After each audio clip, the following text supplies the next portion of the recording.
Good morning students. चलिए quantum physics में eigen function या मैं ये कहूं wave function of simple harmonic oscillator को स्टडी करें। स्टूडेंट, सिंपल हार्मोनिक ऑसिलेटर पर ऑलरेडी मैं 2 वीडियो बना चुका हूं और मैं यहां पर ये मान के चल रहा हूं कि आपको दोनों पार्ट के कंसेप्ट्स क्लियर हैं। अगर स्टूडेंट फिर भी अगर आपको कॉन्सेप्ट्स क्लियर नहीं हैं तो मैं आपको यहां पर डिटेल में समझाने की कोशिश करूंगा ताकि आपको ये लेक्चर अच्छे से समझ में आ जाए। तो चलिए पार्ट 1 और पार्ट 2 के ओवरव्यू पर नजर डालते हुए अपने आर्टिकल को कंप्लीट करते हैं। पार्ट 1 के अंदर स्टूडेंट्स हमने क्या स्टडी किया था? जो सिंपल हार्मोनिक ऑसिलेटर है इसकी कंप्लीट डिटेल इंफॉर्मेशन को classical as well as quantum mechanics के पॉइंट ऑफ व्यू से स्टडी किया था और हम ऑसिलेटर की कंप्लीट इंफॉर्मेशन को स्टडी कर रहे थे क्वांटम मैकेनिकली। तो हमने ऑसिलेटर की इंफॉर्मेशन को स्टडी करने के लिए स्क्रोडिंजर के द्वारा दी गई टाइम इंडिपेंडेंट वेव इक्वेशन को हमने सोल्व किया था, क्योंकि स्क्रोडिंजर ने ये कहा था मैं आपको एक इक्वेशन दे रहा हूं, आप इस इक्वेशन को सोल्व कर लीजिए। इस इक्वेशन का सॉल्यूशन आपको ऑसिलेटर के बारे में कंप्लीट इंफॉर्मेशन को प्रोवाइड कर देगा। तो हमने time independent Schrödinger wave equation के सॉल्यूशन को फाइंड आउट करने की कोशिश की थी पार्ट 1 के अंदर। तो हमने time independent Schrödinger wave equation को लिया था। टाइम इंडिपेंडेंट को इसलिए लिया था क्योंकि जो ये पोटेंशियल एनर्जी थी ये ऑसिलेटर की थी और ये कितनी होती है, हाफ ऑफ के एक्स स्क्वायर, जो कि पोजीशन का फंक्शन था, टाइम का फंक्शन नहीं था, इसलिए हमने लिया था। मैं आपको यहां पर बता के चलूं। इसके बाद हमने इस स्क्रोडिंजर के द्वारा दी गई टाइम इंडिपेंडेंट वेव इक्वेशन को सबसे पहले क्या बनाया था, डायमेंशनलेस बनाया था, क्योंकि एनर्जी आइगन वैल्यू की कुछ डायमेंशन होती हैं, पोटेंशियल एनर्जी की कुछ डायमेंशन होती हैं। तो हमने इस इक्वेशन को सबसे पहले डायमेंशनलेस बना लिया था बाय इंट्रोड्यूसिंग ए 2 वेरिएबल के द्वारा। एक वेरिएबल हमने इंट्रोड्यूस किया था y is equal to alpha x और दूसरा हमने वेरिएबल इंट्रोड्यूस किया था एनर्जी आइगन वैल्यू के लिए, जो कि लैम्डा को इंट्रोड्यूस किया था। यहां पर x की जो डायमेंशन थी स्टूडेंट वो लेंथ की डायमेंशन थी और अल्फा की जो डायमेंशन थी वो रेसिप्रोकल ऑफ लेंथ की डायमेंशन थी। x की डायमेंशन लेंथ की क्यों थी? क्योंकि x क्या था, x डिस्प्लेसमेंट था। हमने ऑसिलेटर को, हमने पार्टिकल को x डिस्टेंस क्या किया था, डिस्प्लेस किया था। तो x की जो डायमेंशन बनी थी वो लेंथ की बनी थी। जब हमने इन इक्वेशन को यहां पर पुट किया था तो हमारे पास ये वाली जो इक्वेशन थी ये बन गई थी। मींस हमें क्या करना था, इस इक्वेशन का सॉल्यूशन फाइंड आउट करना था और इस इक्वेशन का एग्जैक्ट सॉल्यूशन हमें ऑसिलेटर के बारे में कंप्लीट डिटेल इंफॉर्मेशन प्रोवाइड कर देगा। तो हमें इस इक्वेशन का सॉल्यूशन निकालने की कोशिश की। तो सबसे पहले हमने इस इक्वेशन का सॉल्यूशन निकाला एसिम्प्टोटिक रीजन के अंदर, जिसको हमने नाम दे दिया था एसिम्प्टोटिक सॉल्यूशन। और वो जो एसिम्प्टोटिक सॉल्यूशन निकल के आया था इस इक्वेशन का, वो निकल के आया था हमारे पास psi y is equal to y की n e raise to power minus y square by 2। ये हमारे पास एक एक्सेप्टेबल सॉल्यूशन था। इस सॉल्यूशन को हमने एक्सेप्ट किया था इस इक्वेशन का, लेकिन ये एग्जैक्ट सॉल्यूशन नहीं था। तो इसके बाद हमने इस इक्वेशन का एग्जैक्ट सॉल्यूशन फाइंड आउट करने की कोशिश की थी। तो हमने इस सॉल्यूशन के अंदर जो ये पोलिनोमियल है इस पोलिनोमियल को रिप्लेस कर दिया था किससे, एक हार्माइट पोलिनोमियल के साथ। तो यहां पर अब हमने y की n को रिप्लेस किया हार्माइट पोलिनोमियल के साथ। तो ये जो सॉल्यूशन था वो अब इस इक्वेशन का बन गया। अगर ये सॉल्यूशन इस इक्वेशन का है तो ये सॉल्यूशन इस इक्वेशन को सेटिस्फाई करेगा। तो हमने इसके बाद इस सॉल्यूशन की वैल्यू इस इक्वेशन में पुट की थी, तो हमारे पास एक ये इक्वेशन बन गई थी। इसके बाद हमने ये कहा था कि ये इक्वेशन तभी सेटिस्फाई करेगी इसमें से या तो ये क्वांटिटी जीरो हो या ये वाली क्वांटिटी जीरो हो। ये क्वांटिटी तो जीरो हो नहीं सकती। अगर इसको जीरो कर रहे थे तो हम एसिम्प्टोटिक रीजन में पहुंच रहे थे। हम अब एसिम्प्टोटिक सॉल्यूशन फाइंड आउट नहीं कर रहे हैं, हम अब एग्जैक्ट सॉल्यूशन फाइंड आउट कर रहे हैं। तो ये तो जीरो होगा नहीं, तो इस क्वांटिटी को हमने क्या कर दिया था, जीरो कर दिया था, इसको सेटिस्फाई करने के लिए। अगर ये वाली क्वांटिटी स्टूडेंट्स जीरो बन गई थी तो ये क्या चीज थी, ये एक हार्माइट पोलिनोमियल थी। और इस हार्माइट पोलिनोमियल का सॉल्यूशन हमने निकाला था पावर सीरीज मेथड की हेल्प से।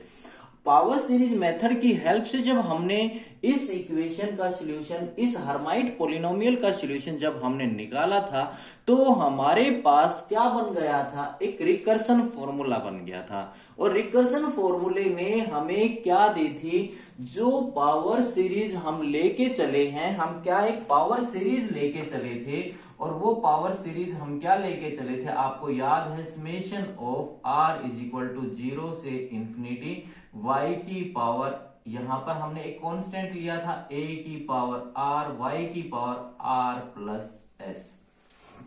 यानी कि ये जो रिकर्सन फार्मूला है ना, ये हमें क्या प्रोवाइड करेगा, इस पावर सीरीज के कोफिशिएंट्स की वैल्यू हमें दे देगा।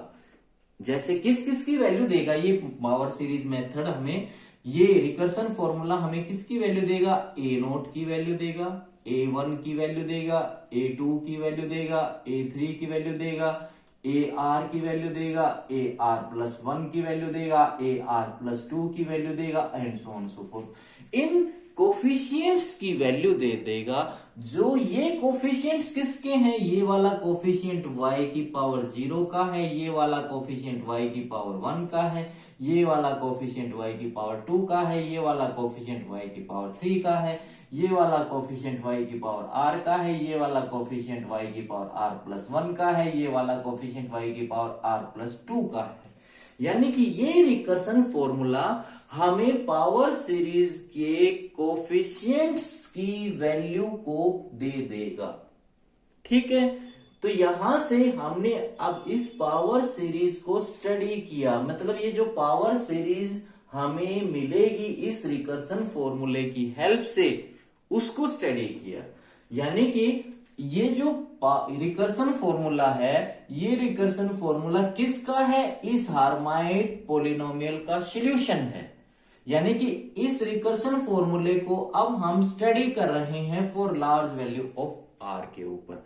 जब मैंने इस रिकर्सन फॉर्मूले को लार्ज वैल्यू ऑफ r के ऊपर स्टडी किया, तो यहां से ये r की वैल्यू तो लार्ज बन गई थी इन कंपैरिजन ऑफ दैट, तो हमने इन सबको नेग्लेक्ट कर दिया था। यहां पे ये r की वैल्यू ज्यादा बन गई थी, इनको नेग्लेक्ट कर दिया था। तो इसकी वैल्यू, इस AR को इसके नीचे ले आया था, और इसकी वैल्यू क्या आई थी, हमारे पास 2/r आई थी। यानी कि लार्ज वैल्यू के ऊपर इस रिकर्सन फॉर्मूले की वैल्यू क्या बन गई थी, 2/r। और ये जो रिकर्सन फॉर्मूला था, ये किसका सॉल्यूशन था, ये एक हार्माइट पोलिनोमियल का सॉल्यूशन था, इस हार्माइट पोलिनोमियल का।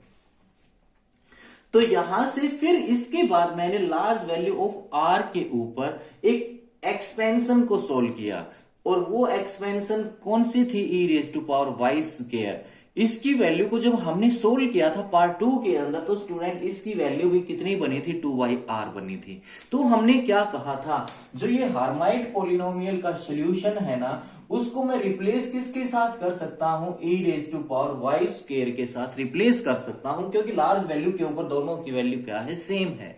तो जब मैंने इस हार्माइट पोलिनोमियल की वैल्यू को रिप्लेस किया e⁻² के अंदर, इस सॉल्यूशन के अंदर, जो इस इक्वेशन का सॉल्यूशन था, तो इस इक्वेशन का सॉल्यूशन क्या बन गया, देखिए इस इक्वेशन का सॉल्यूशन हमारे पास, ये सॉल्यूशन क्या बन गया था, e⁻², इस hy की वैल्यू को रिप्लेस कर दिया इसके साथ, और e⁻² ये था।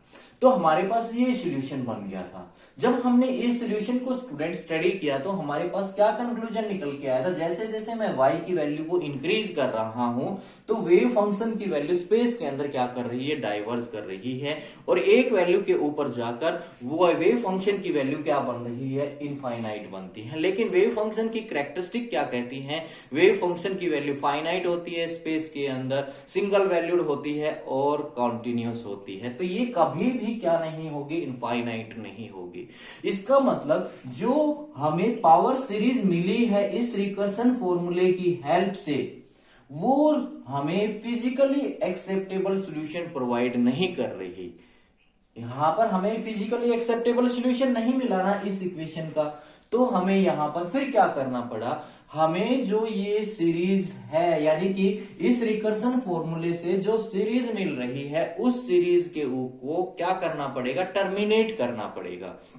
यानी कि इस रिकर्सन फॉर्मूले के ऊपर हमने क्या लगा दिया था, कुछ रिस्ट्रिक्शंस लगा दी थी। और रिस्ट्रिक्शंस क्या लगाई थी, जो इस रिकर्सन फॉर्मूले से मिलने वाले पावर सीरीज को हमने टर्मिनेट कर दिया था। और टर्मिनेट कहां पर कर दिया था, ए आर वाई की पावर आर के ऊपर टर्मिनेट कर दिया था। इसका मतलब इस सीरीज के आगे के सारे कोफिशिएंट्स की वैल्यू क्या हो गई थी, 0 हो गई थी। यानी कि AR+1, AR+2 and so on so fourth, सब कोफिशिएंट्स की वैल्यू क्या हो गई, 0 हो गई। जब हमने 0 किया तो इस रिकर्सन फॉर्मूले में AR+2 की वैल्यू 0 पुट की थी, तो ये 0 कब बन सकता है, जब ये ओनली न्यूमरेटर की वैल्यू क्या हो, 0 हो। तो यानी कि ये न्यूमरेटर की वैल्यू को जब हमने 0 किया तो यहां से हमने लैम्डा की वैल्यू को निकाल लिया था, लैम्डा को इधर रखा और बाकी की टर्म को उधर ले गए थे। यानी कि मैं लैम्डा ये कह दूं, या तो मैं ये कह दूं लैम्डा को हम राइट हैंड साइड में ले गए और बाकी टर्म लेफ्ट हैंड साइड में। तो लैम्डा की वैल्यू क्या बन गई थी हमारे पास, 2R+2S+1 बन गई थी। अब हमने यहां पर लैम्डा की वैल्यू को निकाला था फॉर S = 0 के लिए। तो ये S अगर 0 पुट किया तो लैम्डा की वैल्यू क्या आ गई थी, 2R+1। S की वैल्यू को 1 पुट किया तो हमारे पास लैम्डा की वैल्यू आ गई थी 2R+3 आएगी यहां पर। क्योंकि यहां पर आप जब 1 पुट करेंगे ना यहां पर, तो 2+1 कितनी बन गई है, 3 बन गया हमारे पास। तो स्टूडेंट्स देखिए यहां पर 0 पुट किया जब वैल्यू 1 थी, 1 पुट किया जब 3 बन गई, और यहां पर मैं जब 2 पुट करूंगा तो कितनी बन जाएगी, 5 बन जाएगी। अगर इसको इन जर्नलाइज करें तो लैम्डा की वैल्यू हमारे पास क्या बन गई, 2n+1 बन गई। ठीक है, 2n+1 बन गई यहां पर ये। यानी कि n = क्या है, 0, 1, 2, 3 and so on so fourth. n क्या चीज है, एक क्वांटम नंबर है। योर स्टूडेंट यहां पर हमें एक बहुत इंपॉर्टेंट इंफॉर्मेशन मिली। क्या इंफॉर्मेशन मिली, हमारा जो ऑसिलेटर है वो किन पर मिलेगा, हमें क्वांटम स्टेट्स के अंदर मिलेगा। यानी कि हमें जो ऑसिलेटर मिलने वाला है वो कहां मिलने वाला है, क्वांटम स्टेट्स के अंदर मिलेगा। और उन क्वांटम स्टेट्स के अंदर ऑसिलेटर का बिहेवियर कौन बताने वाला है, इस डिफरेंशियल इक्वेशन का सॉल्यूशन हमें बताने वाला है। तो हमने अब इस डिफरेंशियल इक्वेशन का सॉल्यूशन फाइंड आउट कर लिया फॉर लैम्डा = 2n+1 के लिए, जो क्या बन गया देखिए स्टूडेंट, वो ये बन गया। यानी कि इस इक्वेशन का solution for lambda = 2n+1 for nth quantum state के लिए, क्योंकि यहां पर कंडीशन n की है, फॉर nth क्वांटम स्टेट में फर्स्ट ग्राउंड स्टेट के लिए भी निकालूंगा, फर्स्ट क्वांटम स्टेट यानी फर्स्ट एक्साइटेड स्टेट के लिए ये भी निकालूंगा। तो इस डिफरेंशियल इक्वेशन का सॉल्यूशन फॉर लैम्डा = 2n+1 के लिए क्या बना, ये बना। तो यहां पर मैं इसमें nth क्वांटम स्टेट के लिए स्टडी कर रहा हूं, तो n क्या यहाँ पे n लगा दूंगा, तो psi n यहां पर ये बन गया hn hny e⁻²² अब अगर स्टूडेंट ये जो फंक्शन हमें मिला, ये फंक्शन अगर क्या नहीं है, नॉर्मलाइज्ड नहीं है, यानी कि अगर ये जो फंक्शन मिला हमें, ये जो फंक्शन मिला है ये क्या नहीं है, अगर नॉर्मलाइज्ड नहीं, नॉर्मलाइज्ड का मीनिंग आप जानते हो। अगर इस फंक्शन की मैं प्रोबेबिलिटी डेंसिटी फंक्शन निकालूं, प्रोबेबिलिटी डेंसिटी निकालूं, mean probability of finding of the particle इस फंक्शन के थ्रू निकालूं, अगर वो स्पेस के अंदर 1 नहीं आती है तो ये फंक्शन कैसा नहीं है, नॉर्मलाइज्ड नहीं है। तो हमें सबसे पहले इस फंक्शन को क्या बनाना पड़ेगा, नॉर्मलाइज्ड बनाना पड़ेगा। और नॉर्मलाइज्ड बनाने के लिए हम क्या करते हैं, इस फंक्शन को क्या कर दिया हमने, कांस्टेंट से मल्टीप्लाई कर देते हैं an से। यानी कि अब ये कांस्टेंट की वैल्यू को हम फाइंड आउट कर लेंगे और उस कांस्टेंट की वैल्यू को जब यहां पर पुट कर देंगे तो ये फंक्शन हमारा क्या बन जाएगा, नॉर्मलाइज्ड बन जाएगा। और जब हम प्रोबेबिलिटी निकालेंगे उस फंक्शन के थ्रू ऑसिलेटर की, तो हमारे पास वो क्या आने वाली है, 1 आने वाली है। तो स्टूडेंट्स अब आपको कुछ कुछ कंसेप्ट समझ में आ रहा होगा। यहां से हम आगे चल रहे हैं, यहां से आगे हम क्या कर रहे हैं, हमें इस डिफरेंशियल इक्वेशन का solution for lambda is equal to 2n+1 के लिए मिल चुका है। वो क्या मिला है, वो ये मिला है, यहां से देखिए ये मिला है। और ये मेरा कौन सी स्टेट के लिए मैं ये सॉल्यूशन लिख रहा हूं, nth स्टेट के लिए लिख रहा हूं, तो मैंने यहां पर क्या लगा दिया है, n लगा दिया है। अब मैं क्या कह रहा हूं, अगर ये जो सॉल्यूशन हमें मिला है, ये जो फंक्शन हमें मिला है, ये कौन सी स्टेट का फंक्शन है, ये nth स्टेट का फंक्शन है।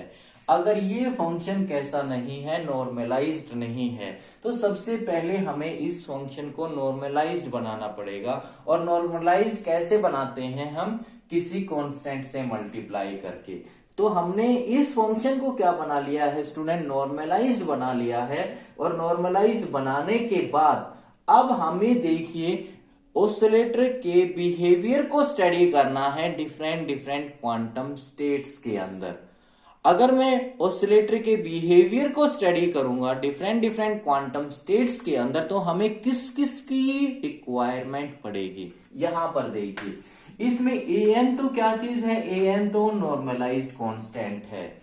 hn ये क्या चीज है, ये एक हार्माइट पोलिनोमियल है इन वेरिएबल y के अंदर, और उस हार्माइट पोलिनोमियल की डिग्री कितनी है, n है।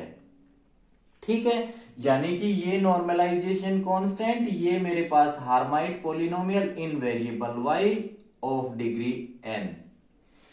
अगर मैं ऑसिलेटर के फंक्शन को स्टडी करूं फॉर ग्राउंड स्टेट के लिए, यानी कि तो n की वैल्यू में 0 रिप्लेस करूंगा, यहां पर इस कांस्टेंट की तो वैल्यू मैं निकाल लूंगा, और यहां पर मेरे को जो हार्माइट पोलिनोमियल चाहिए वे कौन सी डिग्री की चाहिए, 0 डिग्री की चाहिए। अगर मैं फर्स्ट एक्साइटेड स्टेट के लिए स्टडी करूं तो मेरे को हार्माइट पोलिनोमियल चाहिए कौन सी डिग्री की, 1 डिग्री की चाहिए, डिग्री 1 की चाहिए। ऐसे and so on so for हमें हार्माइट पोलिनोमियल चाहिए ऑफ डिफरेंट डिग्रीज की। तो हमने हार्माइट पोलिनोमियल को जर्नल एक्सप्रेशन की फॉर्म में लिखा, यानी कि the general expression of Hermite polynomial of degree n क्या बनती है स्टूडेंट, वो ये बनती है hny Hermite polynomial of degree n in variable y is equal to -1 की power n e raise to power y square d, ये derivative है n time e raise to power -y square. इसका solution भी है students books के अंदर, लेकिन उस सॉल्यूशन की हमें कोई जरूरत नहीं है। अगर आप चाहते हैं, अगर इसका सॉल्यूशन आपको चाहिए, तो मैं इसका सॉल्यूशन प्रोवाइड कर दूंगा, आप मेरे को कमेंट करके जरूर बता दीजिएगा। लेकिन हमें इसकी कोई जरूरत नहीं है, इसलिए यहां पर मैंने डायरेक्ट लिखा है ये। तो अब अगर देखो मेरे को हार्माइट पोलिनोमियल ऑफ डिग्री 0 की चाहिए, तो मैं इस जर्नल एक्सप्रेशन के अंदर n की वैल्यू को क्या रिप्लेस कर दूंगा, 0 रिप्लेस कर दूंगा।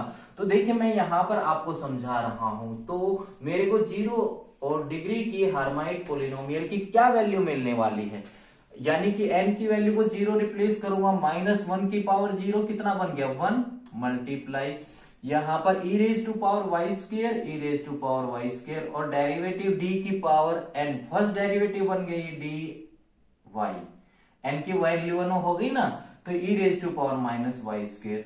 इसका जब डेरिवेटिव लोगे तो स्टूडेंट क्या आएगा, e raise to power y square, इसका डेरिवेटिव करोगे तो e raise to power -y square, और -y स्क्वायर का कितना आ गया, 2y, यही आ गया हमारे पास।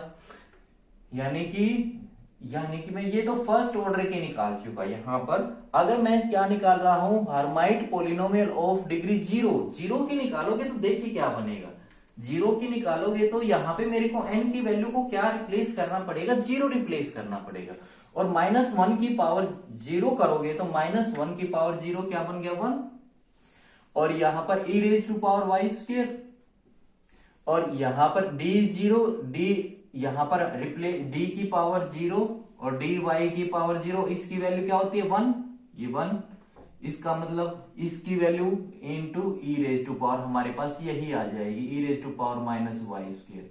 और जब इन दोनों बेस सेम है पावर को ऐड करोगे तो ई की पावर 0 बन जाएगी, ई की पावर 0 कितनी होती है 1 इंटू 1, क्या आ गया हमारे पास 1 आ गया।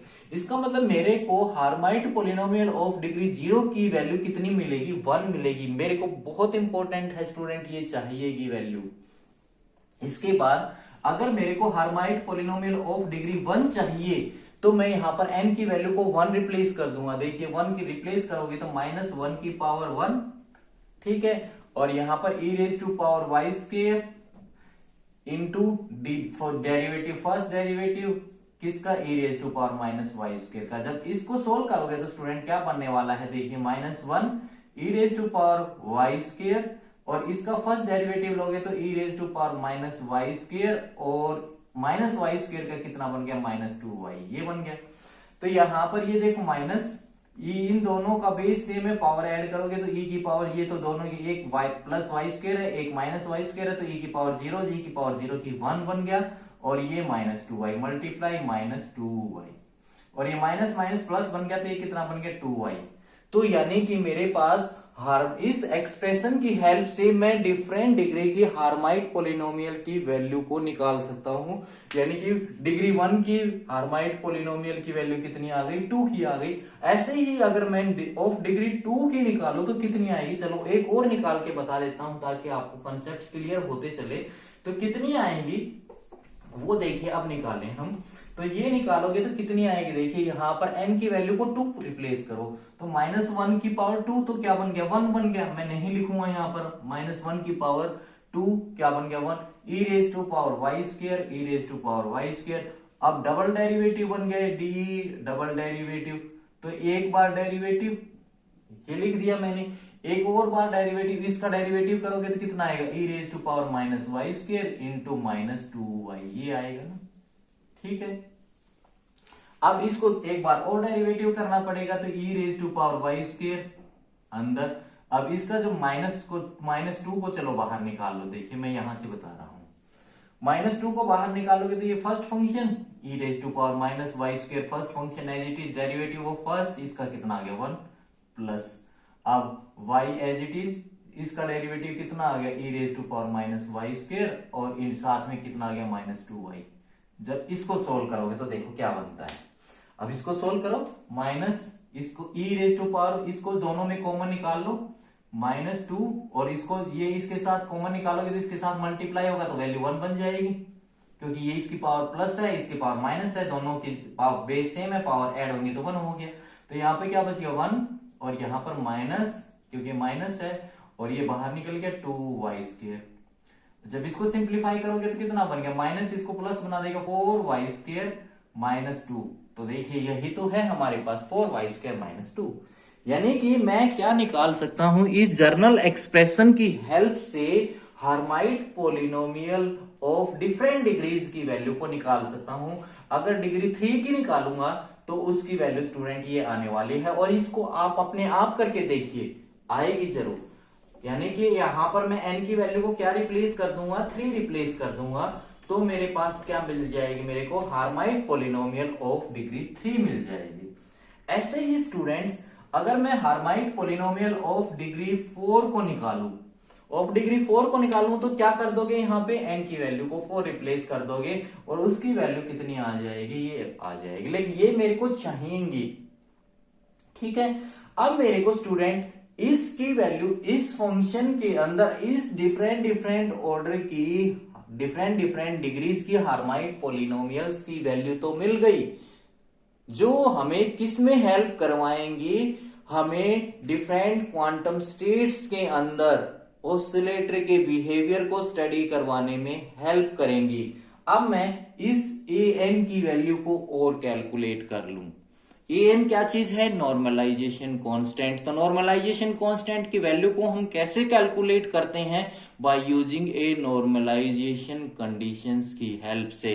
और नॉर्मलाइजेशन क्या कंडीशंस क्या कहती हैं, probability of finding the oscillator in the space always finite होगी, एग्जिस्ट करेगी। यानी कि probability of finding the particle in space, space में कंडीशंस क्या हो सकती है, माइनस इन्फिनिटी से इंफिनिटी हो सकती है, माइनस इन्फिनिटी से इंफिनिटी। तो probability of finding the particle into dx is equal to space के अंदर फाइनाइट होगी। तो ये नॉर्मलाइजेशन कंडीशन होती है। इस कंडीशन से की हेल्प से हम an की वैल्यू को निकाल लेंगे।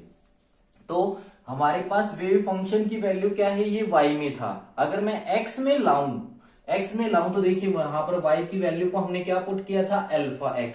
तो यहां पर मैं क्या पुट कर दूं, अल्फा x यहां पर। तो यहां पर ये मेरे पास ये फंक्शन ये n बन गया। यहां पर ये मेरे पास nth क्वांटम स्टेट के लिए an यहां पर ये an एज इट इज आ गया। यहां से देखिए कहां पर था हमारा ये function an as it is hn alpha x, y की वैल्यू पुट कर दी, e raise to power minus y square minus alpha square x square by 2 हो गया। ठीक है, अब ये वैल्यू उठाएं और यहां पर पुट करें। देखिए इसमें आइटा की कोई भी टर्म नहीं है, तो इसका जब स्क्वायर करेंगे ना तो an स्क्वायर तो बाहर आ गया, बाहर ले लिया हमने, इसका स्क्वायर ये हो गया। जब e रेज टू इसका स्क्वायर करोगे ना तो क्या होगा, देखिए इसका स्क्वायर बन जाएगा, इसका पूरी क्वांटिटी का स्क्वायर। ठीक है, into dx is equal to 1, ये बन गया। यानी कि जब इस फंक्शन की वैल्यू को यहां पर पुट करूंगा तो क्या बनेगा, देखिए an का स्क्वायर बाहर, यहां से hn का स्क्वायर इंटू e इसका स्क्वायर, हमने इसका स्क्वायर कर दिया। ठीक है, dx इज इक्वल टू 1। अब मैं स्टूडेंट इसको ना ये अल्फा x में नहीं रखना चाहता, मैं y में लाना चाहता हूं। देखिए y में लाओगे ना तो अल्फा x की वैल्यू क्या पुट कर दोगे, y, अल्फा x की वैल्यू को क्या पुट कर दोगे, y, लेकिन dx की वैल्यू को क्या पुट करोगे, देखो y इज इक्वल टू मैंने क्या पुट किया है, अल्फा x ना, तो यहाँ पे dy इज इक्वल टू क्या आएगा, अल्फा इंटू dx, और dx की वैल्यू क्या बनेगी, dx is equal to dy by alpha. तो यानी कि देखिए अब मैं चेंजिंग करना चाहता हूं, अल्फा x की वैल्यू को तो क्या रिप्लेस करना चाहता हूं, y, अल्फा x की वैल्यू को क्या रिप्लेस करना चाहता हूं मैं, y। यानी कि मैं यहां पर इनकी वैल्यू को रिप्लेस करना चाहता हूं। तो स्टूडेंट यहां पे ना ये स्क्वायर नहीं आएगा। स्क्वायर क्यों नहीं आएगा, क्योंकि यहां पर ये ऑलरेडी स्क्वायर कर रखा है, माइनस वाई स्क्वायर बाई 2। हाँ आएगा, देखिए जब इसका स्क्वायर करेंगे ना तो इसका स्क्वायर करेंगे तो ये स्क्वायर अंदर आएगा ना स्टूडेंट, ये अंदर आएगा तो ये 2 हट जाएगा यहां से। ठीक है, आप इस चीज को समझिए मैथमेटिक्स को। यहां पर जब ये स्क्वायर करोगे नीचे 2 है तो अंदर पावर आएगी तो ये कट जाएगा। ठीक है, तो यहां से देखिए अब क्या क्या बन गया, यहां से देखिए अब क्या बना है, देखिए आप जानते हैं e रेज टू पावर 1/2 की पावर 2 करते हो ना तो क्या बनती है, ये 1 आती है। पावर 1/2 मल्टीप्लाई 2 तो ये पावर कट के 1 बन जाती है। तो यही सेम यहां पर हुआ है। इसके जब अगर ये 2 इसकी 2 थी, इसको अंदर ले आके आओगे तो ये कट जाएगा और क्या बन जाएगा हमारे पास, ये वाली चीज ये ऐसे बच जाएगी। ठीक है, अब यहां से मैं क्या कहना चाह रहा हूं, देखिए अल्फा x को मैं रिप्लेस कर रहा हूं y के साथ, तो इस अल्फा x की वैल्यू को भी रिप्लेस कर दूंगा y स्क्वायर के साथ, dx के साथ क्या रिप्लेस करूंगा, dy बाई अल्फा। तो जब ये सारी वैल्यूज पुट करेंगे ना तो वैल्यू यहां पर देखिए क्या आएगा, an स्क्वायर ये तो बाहर है ही, hn स्क्वायर, यहां पर y बन गया ये hn स्क्वायर y, ये आ गया मेरे पास, ये e raise to power minus y square ये आ गया मेरे पास, और dy बाई इस dx की वैल्यू क्या आ गई, dx की वैल्यू dy by alpha, dy by alpha equal to 1 ये आ गया। ये अल्फा की वैल्यू को मैं बाहर निकाल लूं, ये मैंने बाहर निकाल लिया तो मेरे पास ये वाली टर्म ये बच गई इज इक्वल टू 1। अब स्टूडेंट ये जो इंटीग्रल है ना ये पूरा का पूरा ये एक स्टैंडर्ड इंटीग्रल है, और इस स्टैंडर्ड इंटीग्रल की वैल्यू होती है रूट पाई 2 की power n into n factorial. इस स्टैंडर्ड इंटीग्रल की वैल्यू होती है हमारे पास 2 पाई 2 की n इंटू एन फैक्टोरियल ये वैल्यू होती है। तो इसकी वैल्यू ये पुट करेंगे तो हमारे पास ये क्वांटिटी बन जाएगी। तो यहां से मैं an की वैल्यू निकालू, अल्फा को इधर लेके जाऊं और इसको नीचे ले आऊं, तो हमारे पास an की वैल्यू आ गई। an की value comes out to be, ये वैल्यू हमारे पास an की आ गई। तो an की वैल्यू को मैं यहां से उठाऊंगा और किस में पुट कर दूंगा, इस फंक्शन में पुट कर दूंगा। तो हमारे पास स्टूडेंट देखिए वेव फंक्शन की वैल्यू क्या बन गई। तो मैं यहां पर अगर वेव फंक्शन की वैल्यू को लिखूं, यहीं पर लिख दूं, मैं यहां से वेव फंक्शन की वैल्यू को लिखूं, तो स्टूडेंट क्या बन गया मेरे पास, an की वैल्यू तो ये बन गई ना मेरे पास, तो an की वैल्यू ये बन गई। तो फंक्शन की वैल्यू क्या बन गई, देखिए function that comes out to be for nth quantum state के लिए मेरे पास क्या बन गया, y that is equal to, यहां पर क्या बना, इसमें रिप्लेस करूंगा यहां पर, तो ये an की वैल्यू आ गई हमारे पास अल्फा अपॉन रूट पाई 2 की पावर n फैक्टोरियल की पावर हाफ इनटू क्या आएगा साथ में hn y e raise to power minus y square by 2, यही तो आएगा हमारे पास फंक्शन, ठीक है, nth क्वांटम स्टेट के लिए। अब स्टूडेंट देखिए, अब यहां से एक बहुत इंपॉर्टेंट कंडीशंस आने वाली है। ये जो फंक्शन है ना स्टूडेंट, यही तो हमें ऑसिलेटर के बिहेवियर को बताएगा nth क्वांटम स्टेट्स के अंदर, ठीक है। ऑसिलेटर का क्या बिहेवियर है nth क्वांटम स्टेट्स के अंदर। अगर मैं ऑसिलेटर के बिहेवियर को स्टडी करूं ग्राउंड स्टेट के अंदर, तो अगर मैं बिहेवियर को स्टडी करूं ग्राउंड स्टेट के अंदर, तो स्टूडेंट देखिए क्या मिलेगा मेरे को ग्राउंड स्टेट के अंदर, ग्राउंड स्टेट के अंदर हमें बिहेवियर कौन बताएगा, ये फंक्शन बताएगा। तो यहां पर मैं क्या रिप्लेस कर दूं, n की वैल्यू को 0 और y इक्वल टू, यानी कि यहां पर n जहां जहां पर है उसकी वैल्यू को क्या रिप्लेस कर दूं, 0 रिप्लेस कर दूं।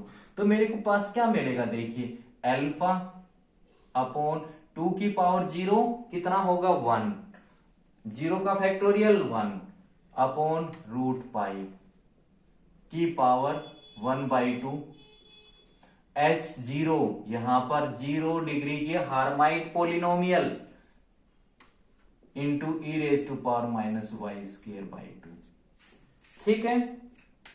यहां पर हम इसकी वैल्यू निकाल चुके हैं, कितनी आई थी हमारे पास 0 आई थी। तो इस स्टेट के अंदर फंक्शन की वैल्यू क्या बन गई, अगर मैं y की वैल्यू को अल्फा x से रिप्लेस कर दूं, तो यहां पर हमारे को फंक्शन मिलेगा किसका, ग्राउंड स्टेट के अंदर। उसको स्टडी करेंगे x की डिफरेंट डिफरेंट वैल्यूज के ऊपर, क्यों रिप्लेस कर रहा हूं देखिए अभी बताऊंगा।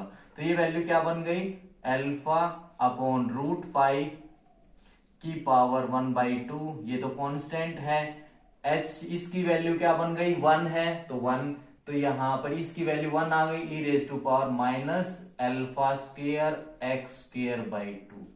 ये हमें क्या बताएगा, फंक्शन बताएगा, मतलब ऑसिलेटर के बिहेवियर को बता देगा ये फंक्शन कौन सी स्टेट के अंदर, ग्राउंड स्टेट के अंदर। सिमिलरली अगर मैं फर्स्ट एक्साइटेड स्टेट के अंदर निकालूं, फर्स्ट एक्साइटेड स्टेट के अंदर, फर्स्ट एक्साइटेड स्टेट के अंदर ऑसिलेटर के बिहेवियर को, तो स्टूडेंट्स क्या मिलेगा, देखिए यहां पर अब मैं यहां पर इस फंक्शन में किसकी वैल्यू को रिप्लेस कर दूं, यहां पर n की वैल्यू को 1 रिप्लेस कर दूं, जो मेरे को ऑसिलेटर के बिहेवियर को एक्सप्लेन कर देगा फर्स्ट एक्साइटेड स्टेट के अंदर। यहां पर n की वैल्यू को 1 रिप्लेस कर दूं तो मेरे को क्या मिल जाएगा, देखिए फंक्शन 1, और यहां पर मैं x ले रहा हूं क्योंकि y की वैल्यू को तो मैं रिप्लेस करूंगा, तो यहां पर तो चलो पहले y में लिख लो, कितना मिलेगा, यहां पे 1 रिप्लेस करोगे तो अल्फा अपॉन यहां पे रूट पाई यहां पे 1 रिप्लेस किया तो 2, 1 का फैक्टोरियल 1, तो ये 2, इसकी पावर 1/2, और n को रिप्लेस करूंगा तो हार्माइट पोलिनोमियल 4 डिग्री 1 के लिए कितनी आई थी मेरे पास 2y, यानी कि 2y इसकी वैल्यू लिख दूं, और y की वैल्यू कितनी है अल्फा x। अल्फा x मैं सभी एक ही स्टेप में कर रहा हूं, और e रेज टू पावर यहां पर e raise to power minus y square है, तो ये क्या बन गया alpha square x square by 2। यानी कि ये जो फंक्शन है मेरे को क्या बता देगा, कंप्लीट इंफॉर्मेशन को दे देगा ऑसिलेटरी की फर्स्ट एक्साइटेड स्टेट के अंदर। तो ऐसे ही मैं अब निकाल लूंगा for second excited state. Second के लिए, सेकंड एक्साइटेड स्टेट के लिए, एक्साइटेड स्टेट के लिए हमारा फंक्शन क्या आने वाला है, फंक्शन n की वैल्यू को मैं 2 रिप्लेस कर दूंगा यहां पर, और यहां पर मैंने y की वैल्यू को भी तो रिप्लेस कर दिया है, यहां पर भी तो क्या करना पड़ेगा x रिप्लेस करना पड़ेगा। यानी कि ये मैं अगर y में स्टडी करूं, देखो तो y यहां पे सारी वैल्यूज y के आएंगे, अब 2 रिप्लेस कर रहा हूं n की वैल्यू, तो अल्फा अपॉन रूट पाई, यहां पर 2 की पावर 4, 2 की पावर 2 4, 2 फैक्टोरियल 2 8, वैल्यू आ गई की पावर 1/2। यहां पर h n की वैल्यू 2 y, और इस हार्माइट पोलिनोमियल की अभी रिप्लेस करेंगे बाद में, e raise to power minus y square by 2। Steps में गलती हो जाती है ऐसे। तो यहां पर y को मैं किससे रिप्लेस कर दूं x से, तो ये मेरे को सेकंड एक्साइटेड स्टेट के बिहेवियर को एक्सप्लेन कर देगा। Is equal to alpha upon 8 root pi, ये तो कॉन्स्टेंट्स हैं, 1/2 सेक y की वैल्यू को x अल्फा x पुट करोगे तो हार्माइट पोलिनोमियल h y की तो ये थी, अल्फा x पुट करोगे तो क्या बन गया यहां पर 4 alpha square x square minus 2, ठीक है, into e raise to power minus alpha square x square by 2। कभी ब्लैक बोर्ड से तो बाहर नहीं जा रहा है, देखिए, हाँ, तो ये क्या बन गया, देखिए ये हमारे पास इंटू में यहां पे लिख देता हूं, थोड़ा सा या तो इसको आगे लिख लो, तो ये फंक्शन क्या बनेगा, देखिए साई 2 x क्या मिलने वाला है स्टूडेंट, यहां पर x की y की वैल्यू को x रिप्लेस करेंगे ना, तो अल्फा अपॉन 8 रूट पाई की power 1/2 h2 alpha x e raise to power minus alpha square x square by 2, ये आएगा। अब इस हार्माइट पोलिनोमियल की वैल्यू को यहां पर रिप्लेस कर दें हम, तो ये रिप्लेस करोगे तो क्या बन जाएगा, देखिए, यानी कि मैंने ये यूज कर लिया है, यहां से ये पोलिनोमियल की वैल्यू भी यूज कर ली है, 1 के लिए भी यूज कर ली है, तो मेरे पास देखिए क्या बन गया, यहां पर मैं इनको सेपरेट में लिख रहा हूं। तो वेव फंक्शन की value for second excited state के लिए क्या बन गई स्टूडेंट, साई 2 एक्स में लिख रहा हूं, तो क्या बन गया हमारे पास root alpha upon 8 pi root pi की पावर 1/2, और इसकी वैल्यू क्या बन गई, इसकी वैल्यू तो मेरे पास ये थी ना, y की वैल्यू को क्या पुट करोगे अल्फा x, तो क्या बन गया 4 ब्रैकेट लगाओ यहां पर alpha square x square minus 2, और साथ में क्या आएगा e raise to power minus alpha square x square by 2, ठीक है। ये मेरे को ये जो फंक्शन है ना ऑसिलेटर की कंप्लीट इंफॉर्मेशन को प्रोवाइड कर देगा सेकंड क्वांटम स्टेट्स के अंदर। क्वांटम मैकेनिकली बात कर रहे हैं हम अभी, ऐसे ही मैं फॉर थर्ड एक्साइटेड स्टेट के लिए निकालूं, थर्ड एक्साइटेड स्टेट के अंदर तो स्टूडेंट देखिए थर्ड के अंदर जब निकालोगे तो हमारे पास 2 का काम खत्म। तो यहां पर मैं फंक्शन में इसमें n की वैल्यू को क्या रिप्लेस कर दूंगा 3। तो यहां पर मेरे पास क्या आ गया 3 और ये y आएगा इज इक्वल टू यहां पर अल्फा अपॉन n की वैल्यू को कितना रिप्लेस करोगे 3। देखिए 3 तो रूट पाई 3 2 की पावर 3 कितना होता है 8 और 3 फैक्टोरियल कितना होता है 6। 8 इंटू 6 48। तो यहां पर कितना बन गया 48 रूट पाई की पावर 1/2 यहां पर h 3y e raise to power minus y square by 2। अब x में लाओगे तो हम यहां पर y की वैल्यू को क्या पुट कर देंगे अल्फा x।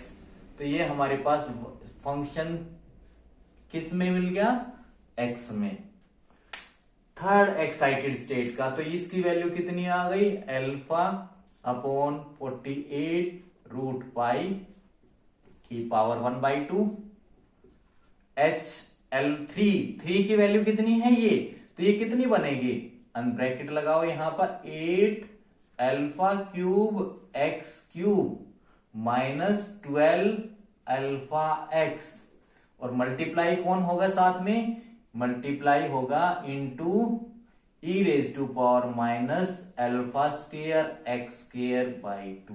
ये हमें ऑसिलेटर की इंफॉर्मेशंस को बता देगा थर्ड एक्साइटेड स्टेट के अंदर and so on so fourth ऐसे निकालते चलो।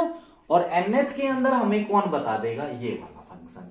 तो मैं मिटा दो यहां से। अगर फोर्थ को भी स्टडी करोगे तो फोर्थ का भी निकाल लो ऐसे। फोर्थ का फोर्थ स्टेट के लिए फंक्शन कितना निकाल लेगा यहां पर ये रिप्लेस कर देंगे वैल्यू। तो मैं अब जर्नलाइज कर देता हूं इसको and so on so fourth. तो y n कितना आ जाएगा हमारे पास फंक्शन की वैल्यू n। अगर n को मैं एल एक्स में लिख लेता हूं तो यहां पर देखिए कितना बन गया अल्फा रूट पाई 2 की पावर n फैक्टोरियल की power 1/2 h n alpha x e raise to power minus alpha square x square by 2 ये मिल गया। ठीक है ये हमें ऑसिलेटर की डिफरेंट क्वांटम स्टेट्स के अंदर इंफॉर्मेशंस मिल जाएंगी with the help of a quantum mechanics. लेकिन स्टूडेंट्स मैं तो ऑसिलेटर के बिहेवियर को स्टडी करूंगा quantum mechanics as well as classical mechanics के पॉइंट ऑफ व्यू से। चलिए स्टूडेंट्स अब हम सिंपल हार्मोनिक ऑसिलेटर को क्लासिकल फिजिक्स के पॉइंट ऑफ व्यू से स्टडी कर रहे हैं। According to classical physics oscillatory motion of a simple harmonic oscillator को हम कैसे लिखते हैं। या तो मैं ये कहूं motion of a simple harmonic oscillator that can be expressed by the equation. कौन सी इक्वेशन से x इज इक्वल टू आप जानते हो x is equal to a sine omega t. ये क्या चीज है ये कौन सी इक्वेशन सिंपल हार्मोनिक मोशन को एक्सप्लेन करती है यानी कि ऑसिलेटरी मोशन को एक्सप्लेन करती है ये वाली इक्वेशन। और या मैं क्लासिकली क्या कह दूं मतलब motion of simple harmonic oscillatory या ऑसिलेटरी मोशन ये इक्वेशन हमें बता रही है। अगर मैं अब इस सिंपल हार्मोनिक ऑसिलेटर की स्पीड को कैलकुलेट करूं स्पीड को अगर मैं कैलकुलेट करूं speed of simple harmonic oscillator तो कैसे निकालेंगे। हम स्पीड जानते हैं rate of change of position that is equal to speed. तो निकाल लो इसकी स्पीड कितनी आएगी इसको डिफरेंशिएट कर दो x के रेस्पेक्ट में। तो ये तो कांस्टेंट है साइन ओमेगा का आ गया कोस ओमेगा टी और ओमेगा टी का क्या आ गया ओमेगा। तो ओमेगा मैं पहले लिख देता हूं कोस ऑफ ओमेगा टी। ठीक है ये मेरा क्वांटम मैकेनिकली बिहेवियर है। अब मैं क्लासिकली बिहेवियर स्टडी कर रहा हूं। अगर मैं सिर्फ यहां पर ये इक्वेशन हमें क्या बताना चाह रही है अभी उसकी बात करूंगा। तो मैं यहां से अगर dt की वैल्यू निकाल लूं dt comes out to be देखिए dt की वैल्यू निकाल लो तो ये इसके नीचे आ गया, तो ये क्या आ गया, dx अपॉन ए ओमेगा कोस ओमेगा टी। ये इक्वेशन क्या बताना चाह रही है, जो ये ऑसिलेटर है ना, dx इंटरवल में कितनी देर स्टे करेगा, मतलब time taken by the oscillator in the interval dx। ये इक्वेशन बहुत इंपॉर्टेंट कंसेप्ट को एक्सप्लेन कर रही है। मीन्स ये equation how much time taken by the oscillator in the interval dx। मतलब जैसे मैं ये कह दूं, पहले ऑसिलेटर इस यहां से, ये कोई इंटरवल है dx, x से x प्लस dx, ये हमारी रेंज बन गई। इस dx इंटरवल के अंदर ऑसिलेटर कितनी देर तक रुका, वो ये क्वांटिटी बता रही है। Time taken by the oscillator in the interval dx, कम से कम इतना टाइम तो लिया होगा इस ऑसिलेटर ने इस dx इंटरवल के अंदर।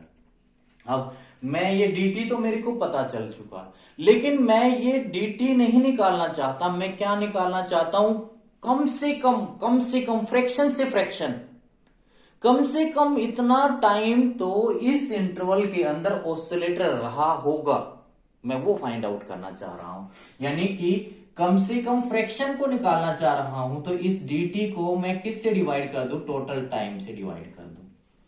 मतलब ये क्या आ गया, ये मेरे पास थोड़ा सा टाइम था, अभी थोड़े से टाइम को टोटल टाइम से डिवाइड कर दिया, तो मान लो यहां पर ये पहले 10 सेकंड आया, तो अब कम कितना आ जाएगा, 1 सेकंड तो आए रुकेगा इस इंटरवल के अंदर, वो ये बता रहा है।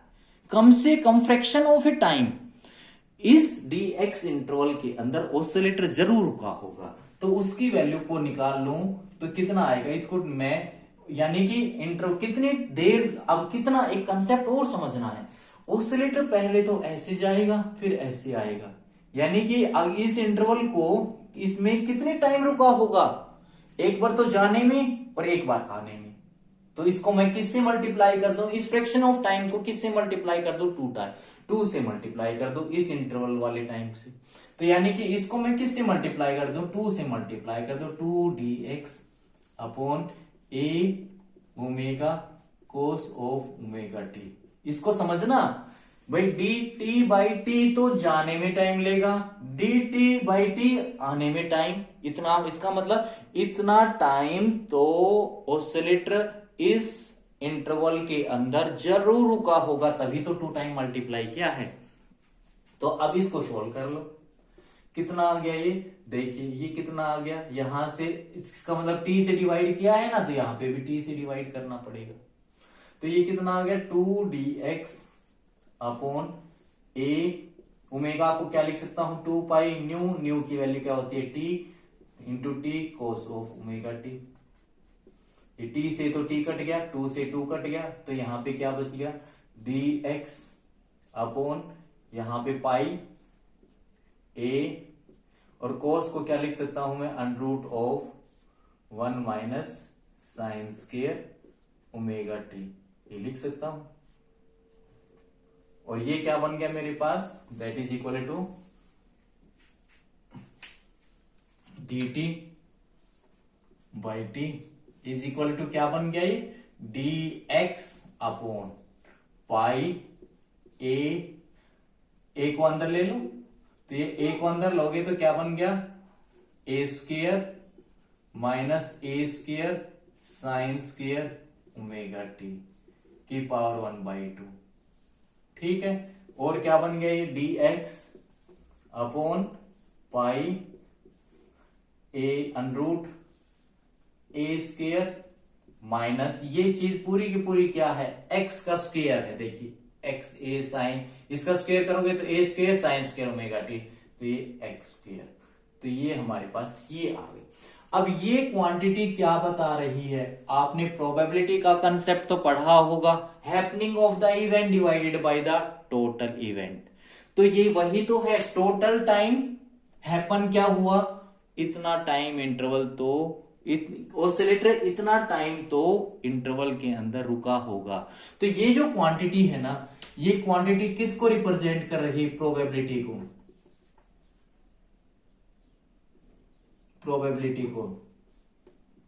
प्रोबेबिलिटी को रिप्रेजेंट कर रही है। तो ये प्रोबेबिलिटी मेरे को किसकी प्रोबेबिलिटी को रिप्रेजेंट कर रही है? प्रोबेबिलिटी किसको बता रही है? मीन ऑसिलेटर के पाए जाने की प्रोबेबिलिटी को बता रही है। dx इंटरवल की किस पोजीशन के ऊपर? x पोजीशन के ऊपर। ये हमें ये बता रही है। मीन्स ये जो क्वांटिटी है ना, दिस क्वांटिटी, ये जो क्वांटिटी है represent the probability that oscillator found in the interval dx at x। यानी कि क्लासिकल फिजिक्स क्या कह रही है? ऑसिलेटर के पाए जाने की प्रोबेबिलिटी dx इंटरवल के अंदर एट x पोजीशन के ऊपर, ये बता रही है। अगर इसको मैं स्टडी करूं स्टूडेंट क्लासिकली, तो देखिए क्या बता रही है। यानी कि मैं अगर इसके ग्राफ को बनाऊं यहां से, तो मेरे पास इसका ये क्या आ गया? प्रोबेबिलिटी मैं यहां पे लिख दूं, probability that is equal to dt by t. और ये कितनी आ गई स्टूडेंट? ये आ गई मेरे पास dx अपॉन, ये मेरे पास क्लासिकली आ गई √ a² माइनस x²। अब मैं इनको मिटा देता हूं। अब मैं यहां पर आपको दोनों के अकॉर्डिंग बिहेवियर को समझाता हूं ऑसिलेटर के डिफरेंट क्वांटम स्टेट्स के अंदर। अब तक तो मैंने मैथमेटिकली किया है, अब हम फिजिकली सिग्निफिकेंस को स्टडी करने वाले हैं, जो बहुत इंपॉर्टेंट है। फिजिकल सिग्निफिकेंस हमें क्या बता रहा है? देखिए, पहले मैं इस क्लासिकल पॉइंट ऑफ व्यू से स्टडी करवा देता हूं ऑसिलेटर के बिहेवियर को। अगर मैं ये ग्राफ प्लॉट करूं स्टूडेंट, देखिए x के अकॉर्डिंग, और इधर मैं प्रोबेबिलिटी को प्लॉट करूं, तो स्टूडेंट्स देखिए क्या बताना चाह रहा है। यहां पर x की वैल्यू अगर 0 है, x की 0, तो प्रोबेबिलिटी कुछ ना कुछ ये वैल्यू आएगी, तो ये फाइनाइट वैल्यू कुछ ना कुछ आएगी। इसके बाद जैसे जैसे मैं x की वैल्यू को इंक्रीज करूंगा, तो ये नीचे वाली क्वांटिटी क्या करेगी? x की वैल्यू को इंक्रीज करोगे तो ये कम होगी, ठीक है। और कम का स्क्वायर करोगे तो कम की क्वांटिटी कम होगी तो इससे डिवाइड करोगे, थोड़ी सी बढ़ेगी, जरूर बढ़ेगी, ऐसे बढ़ेगी, ठीक है। जैसे जैसे x की वैल्यू को बढ़ाओगे तो ये बढ़ेगी। एक x की वैल्यू को a के ऊपर लेके जाते ही, मतलब मैं ये वो वैल्यू बोल रहा हूं a, यानी कि मैं क्या कह रहा हूं, देखिए हमने क्या, अब मैं आपको फिजिकली समझा दूं। ये स्प्रिंग के साथ एक ऑसिलेटर को, एक मतलब पार्टिकल को जिसका मास m था, उसको अटैच किया था, और ये इसकी क्या थी? Mean position. इसके बाद मैंने एक्सटर्नल फोर्स अप्लाई करके इस पार्टिकल को, यानी कि इस ऑब्जेक्ट को मैंने डिस्प्लेस कर दिया था x डिस्टेंस, और यहां पर इतना ये मैंने डिस्प्लेसमेंट डाला था, x डिस्टेंस डिस्प्लेस किया था, और ये था इसका extreme position, final position, extreme position था इस ऑब्जेक्ट का। यानी कि ये कौन सी पोजीशन है? x = a वाली पोजीशन है। तो x = a के ऊपर जब मैं लेके गया हूं, तो ये क्या कहना चाहती है? a² माइनस a² 0, और यहां पर प्रोबेबिलिटी ऑफ द ऑसिलेटर कितनी हो गई? इनफाइनाइट हो गई।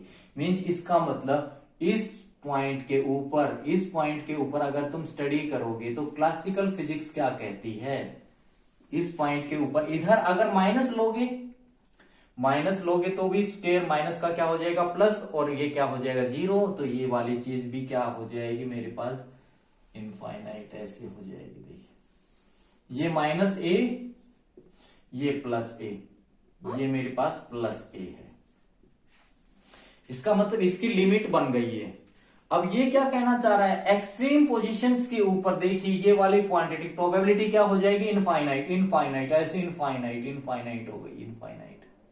और इसके बाद ये वैल्यू कैसे इंक्रीज कर रही है? ऐसे इंक्रीज कर रही है, ऐसे। यानी कि यहां पर 0x=0 के ऊपर कुछ फाइनाइट, फिर क्या होगी, थोड़ी बढ़ेगी, x की वैल्यू को बढ़ाओगे, बढ़ेगी, ऐसे बढ़ेगी। ऐसे इधर x की वैल्यू को बढ़ाओगे, बढ़ती थोड़ी थोड़ी बढ़ती जाएगी और एक इस वैल्यू के ऊपर पहुंचते ही ये वैल्यू क्या हो जाएगी, इनफाइनाइट हो जाएगी, ऐसे। तो यानी कि क्लासिकल फिजिक्स स्टूडेंट क्या बताना चाह रही है, क्लासिकल फिजिक्स का बिहेवियर हमें पता चल चुका है।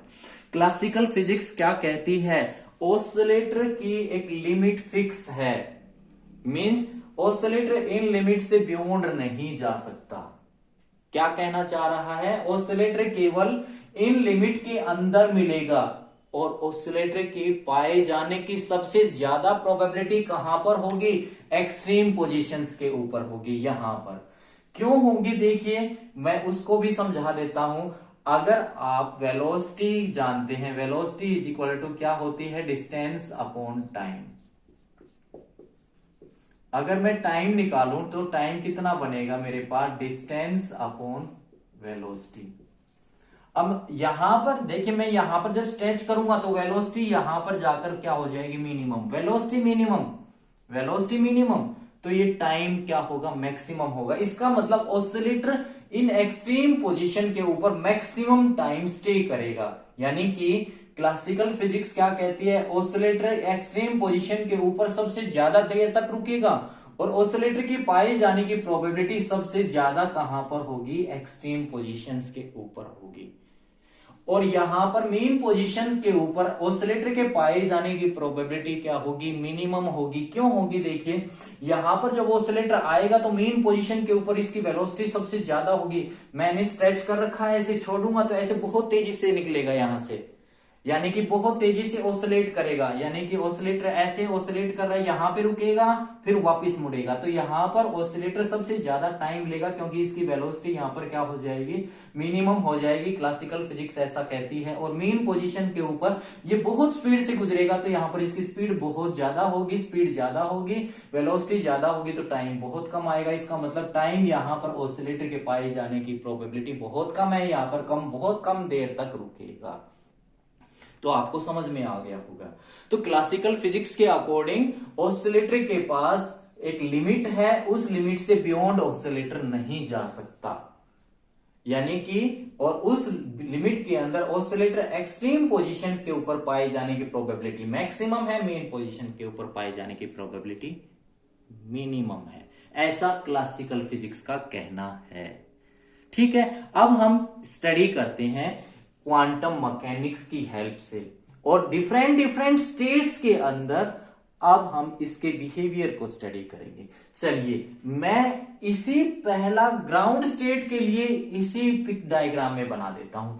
ग्राउंड स्टेट के अंदर ऑसिलेटर का जो फंक्शन है, यानी ऑसिलेटर का जो बिहेवियर है वो क्या है, वो ये है। यानी कि ग्राउंड स्टेट के अंदर हमारे पास ऑसिलेटर का जो फंक्शन है उसके बारे में हमें जो इंफॉर्मेशन मिली है, ये तो कांस्टेंट है, मैं इसको कांस्टेंट डाल दूं, कांस्टेंट। ये देखिए ये बता रहा है फॉर ग्राउंड स्टेट कांस्टेंट, तो पूरा का पूरा कांस्टेंट है e⁻²α²x²/2। देखिए अगर x की वैल्यू 0 है, x की वैल्यू 0 है तो ये मैक्सिमम आएगी। और ये प्रोबेबली पहले मैं फंक्शन को ड्रॉ करूंगा स्टूडेंट इसका। चलिए फंक्शन को ड्रॉ करेंगे, तो फंक्शन को ड्रॉ करोगे तो यहां पर ड्रॉ कर लेते हैं इसके फंक्शन को, ये प्रोबेबिलिटी है, उसके बाद उस प्रोबेबिलिटी में इसके फंक्शन को ड्रॉ करेंगे। तो थोड़ा सा इसको और मिटा देते हैं। ठीक है, तो यहां पर फंक्शन को जब ड्रॉ करोगे तो देखिए क्या बनेगा, ये x की वैल्यू और इधर किसकी वैल्यू लेंगे, फंक्शन की, ग्राउंड स्टेट के ऊपर x की। ठीक है, अगर x की वैल्यू 0 है, 0 के ऊपर फंक्शन की वैल्यू e⁻0 क्या आएगी, मैक्सिमम आएगी। इसके बाद x की वैल्यू को मैं इंक्रीज करूं तो ये क्या है, माइनस, माइनस कुछ बढ़ेगी ना, और माइनस का मतलब e⁻1/e⁻, और ये कुछ बढ़ गई तो ये e की पावर की बढ़ गई तो वैल्यू लार्ज बनेगी, लार्ज से डिवाइड करोगे तो स्मॉल बनेगी। इसका मतलब ये डिक्रीज करेगा और ऐसे डिक्रीज करेगा और रैपिडली डिक्रीज करेगा, ऐसे डिक्रीज करेगा। इसका मतलब ये फंक्शन ऐसे डिक्रीज करेगा, ऐसे डिक्रीज करेगा, जिसको हम क्या बोलते हैं, ये वैसे भी एक गोजियन फंक्शन है,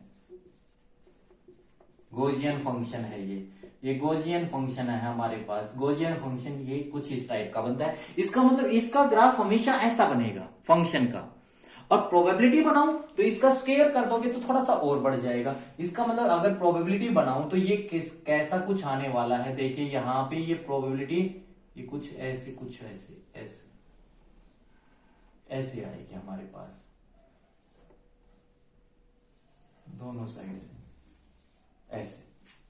इसका मतलब अब मैं ओनली ग्राउंड स्टेट को पहले आपको स्टडी करवा देता हूं, फिर दूसरी स्टेट्स के ऊपर चलेंगे। यानी कि प्रोबेबिलिटी क्वांटम मैकेनिक्स के अकॉर्डिंग हमें क्या पता चल रहा है वो देखिए। ये तो मेरे पास क्वांटम मैकेनिकली है, क्वांटम, और ये मेरे पास जो है वो क्लासिकली है, क्लासिकल। दोनों रिजल्ट बिल्कुल क्या है, अपोजिट है स्टूडेंट। देखिए क्वांटम तो क्या कहती है, मीन पोजीशन के ऊपर ऑसिलेटर के पाए जाने की प्रोबेबिलिटी मैक्सिमम है क्वांटम के अकॉर्डिंग। तो क्वांटम के अकॉर्डिंग तो ऑसिलेटर के मीन पोजीशन पे, मीन पोजीशन पर पाए जाने की प्रोबेबिलिटी मैक्सिमम है। और क्लासिकल क्या कहती है, ऑसिलेटर के पाए जाने की प्रोबेबिलिटी यहां पर मिनिमम है। एक्सट्रीम पोजीशंस के ऊपर क्वांटम फिजिक्स क्या कहती है, इसका मतलब देखिए क्लासिकल फिजिक्स एक्सट्रीम पोजीशन पे ऑसिलेटर के पाए जाने की प्रोबेबिलिटी को क्या बता रही है, मैक्सिमम। लेकिन क्वांटम मैकेनिक्स क्या कह रही है, ऑसिलेटर के पाए जाने की प्रोबेबिलिटी मैक्सिमम कहां पर है, मीन पोजीशन के ऊपर। इसके बाद ये प्रोबेबिलिटी क्या करेगी, डिक्रीज करेगी, रैपिडली डिक्रीज करेगी, डिक्रीज करेगी। और कौन से रीजन के अंदर पेनिट्रेट कर जाएगी, उस रीजन के अंदर हमारा ऑसिलेटर पेनिट्रेट कर जाएगा जो क्लासिकली अलाउड रीजन नहीं है। यानी क्लासिकल फिजिक्स तो ये कहती है कि ऑसिलेटर इस रीजन में नहीं मिलेगा, लेकिन क्वांटम फिजिक्स क्या कहती है, कुछ संभावना ऑसिलेटर के पाए जाने की इस रीजन के अंदर है, जो क्लासिकली फोरबिटेड रीजन है, यानी कि क्लासिकली अलाउड रीजन नहीं है। क्वांटम फिजिक्स क्या कहती है, उसमें पार्टिकल के पाए जाने की कुछ संभावना है। यानी कि इस रीजन के अंदर ऑसिलेटर की क्या कंडीशन बन चुकी है, ऑसिलेटर की काइनेटिक एनर्जी क्या बन चुकी है, लेस देन बन चुकी है, लेस देन पोटेंशियल एनर्जी से। यानी कि क्या काइनेटिक एनर्जी क्या बन चुकी है, माइनस बन चुकी है, माइनस इस रीजन के अंदर। और क्लासिकल फिजिक्स कभी भी नहीं कहती कि पार्टिकल या ऑसिलेटर की काइनेटिक एनर्जी नेगेटिव हो सकती है। लेकिन क्वांटम मैकेनिक्स के अकॉर्डिंग ऑसिलेटर इस रीजन के अंदर पेनिट्रेट कर चुका है, even if it's kinetic energy less than the potential energy. इस इफेक्ट को क्वांटम मैकेनिक्स ने एक्सप्लेन किया टनलिंग इफेक्ट से। और यही फीचर तो क्वांटम मैकेनिक्स का क्या बन गया था स्टूडेंट, एक करैक्टर बन गया था। देखिए मैं क्या कहना चाह रहा हूं, क्वांटम मैकेनिक्स और क्लासिकल मैकेनिक्स के अकॉर्डिंग दोनों रिजल्ट क्या हैं, उल्टे हैं। क्लासिकल मैकेनिक्स के अकॉर्डिंग ऑसिलेटर के पाए जाने की प्रोबेबिलिटी मैक्सिमम एक्सट्रीम पॉइंट के ऊपर है। क्वांटम मैकेनिक्स के अकॉर्डिंग ऑसिलेटर के पाए जाने की प्रोबेबिलिटी मैक्सिमम मीन पोजीशन के ऊपर है। क्वांटम मैकेनिक्स के अकॉर्डिंग इसके बाद प्रोबेबिलिटी ऑसिलेटर की क्या करेगी, डिक्रीज करेगी रैपिडली। और क्लासिक और पार्टिकल उस रीजन को पेनिट्रेट कर देगा जिस रीजन के अंदर क्लासिकल फिजिक्स ये कहती है पार्टिकल पेनिट्रेट नहीं कर सकता। क्लासिकल फिजिक्स के अकॉर्डिंग ये अलाउड रीजन है, इस अलाउड रीजन से बाहर ऑसिलेटर हमें नहीं मिलने वाला। यानी कि ये अलाउड रीजन है, ये नॉट अलाउड रीजन है, ये फोरबिटेड रीजन है क्लासिकल फिजिक्स के अकॉर्डिंग। क्वांटम फिजिक्स क्या कहती है, particle penetrate that region that is classically not allowed.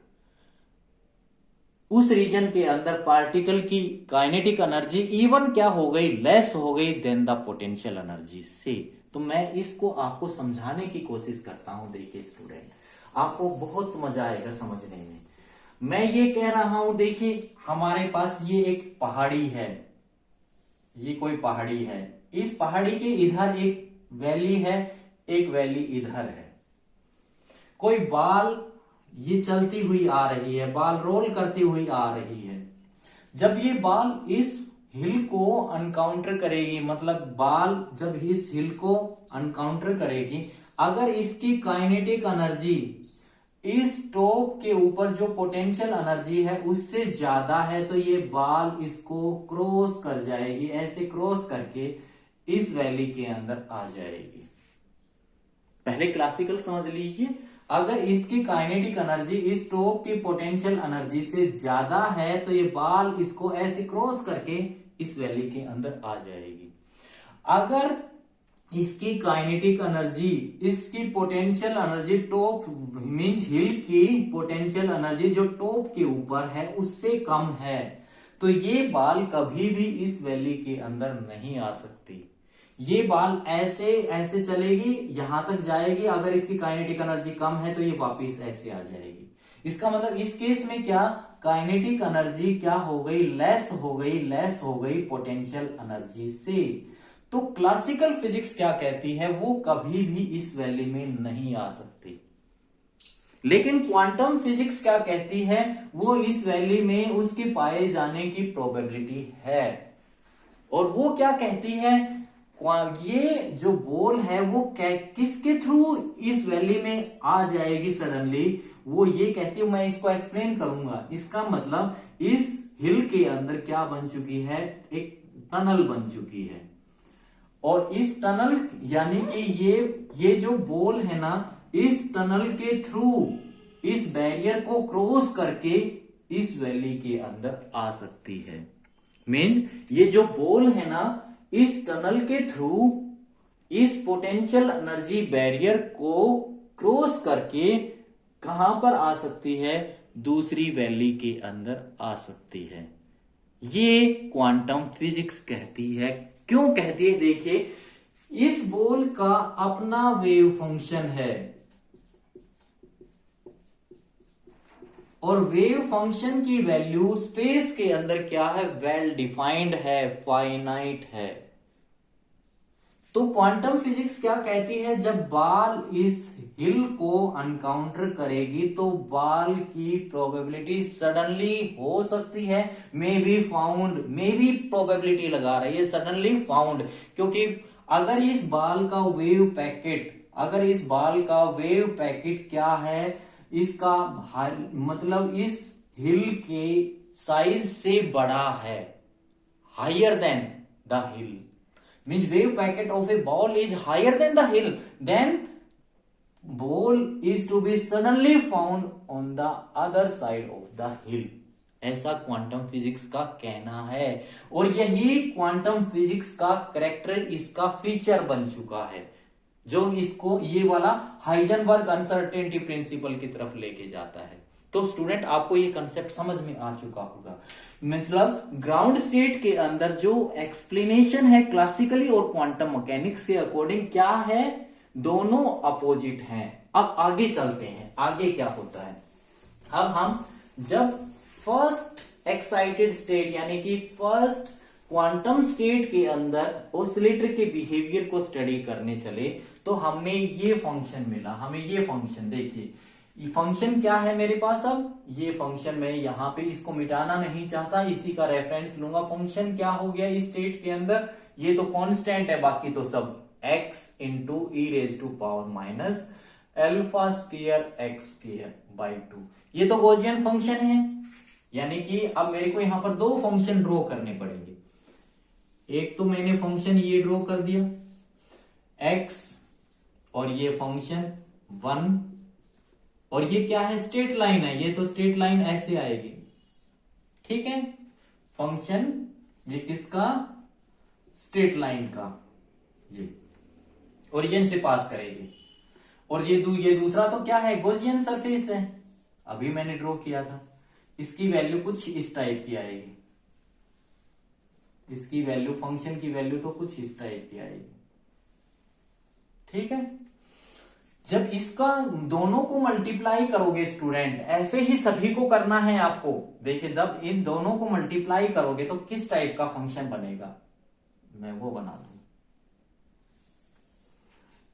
Zero को मैक्सिमम से, जीरो को चाहे 1000 से मल्टीप्लाई कर दो, जीरो बन जाएगा, तो यहां पे जीरो। इसके बाद ये कुछ मिनिमम को मैक्सिमम से 0.1 को 1000 से मल्टीप्लाई कर दो, ये कितना बन जाएगा, 100 बन जाएगा, मिनिमम बन जाएगा, यानी कि कम। ऐसे ऐसे बढ़ता चलेगा। ये फिर मैक्सिमम को कुछ वैल्यू से मल्टीप्लाई करोगे तो ये बढ़ेगा ऐसे, ये वैल्यू ऐसे बढ़ेगी और ये कुछ ऐसे आएगी। ठीक है, ऐसे ही ये नेगेटिव साइड है, नेगेटिव से मल्टीप्लाई करोगे तो ये ऐसे नेगेटिव साइड में ऐसे बढ़ेगा और ये ऐसे आएगा। यानी कि ये फंक्शन किसका आ गया, ये फंक्शन 1 का आ गया डिफरेंट एक्स के ऊपर। यानी कि ये मेरे को क्या बता रहा है, क्वांटम स्टेट के अंदर फंक्शन के बिहेवियर को एक्सप्लेन कर रहा है। चलिए अब हम फर्स्ट एक्साइटेड स्टेट की प्रोबेबिलिटी डेंसिटी डिस्ट्रीब्यूशन को स्टडी करते हैं। प्रोबेबिलिटी डेंसिटी डिस्ट्रीब्यूशन को जब स्टूडेंट्स ड्रॉ करेंगे तो मैं यहां पर इसकी प्रोबेबिलिटी डेंसिटी डिस्ट्रीब्यूशन ड्रॉ कर रहा हूं। देखिए क्या बनने वाला है, यानी कि एक्स एक्सिस के ऊपर तो हम क्या लेंगे, एक्स की वैल्यूज लेंगे, और वाई एक्सिस के ऊपर क्या लेंगे, हम प्रोबेबिलिटी लेंगे फंक्शन 1 का। ये प्रोबेबिलिटी डिस्टेंस ऐसे डिनोट करते हैं। तो जो ये नेगेटिव है ना, स्केयर करेंगे ना तो ऊपर चला जाएगा पॉजिटिव साइड में, तो ये ओनली डिफरेंस आएगा यहां पे, ये तो सिमिलर आएगा ऐसे, और ये इधर ऐसे ऐसे आएगा। ठीक है, इसका मतलब इस केस में क्या बनेगा, नोड बनेंगे और एंटी नोड्स बनेंगे, नोड्स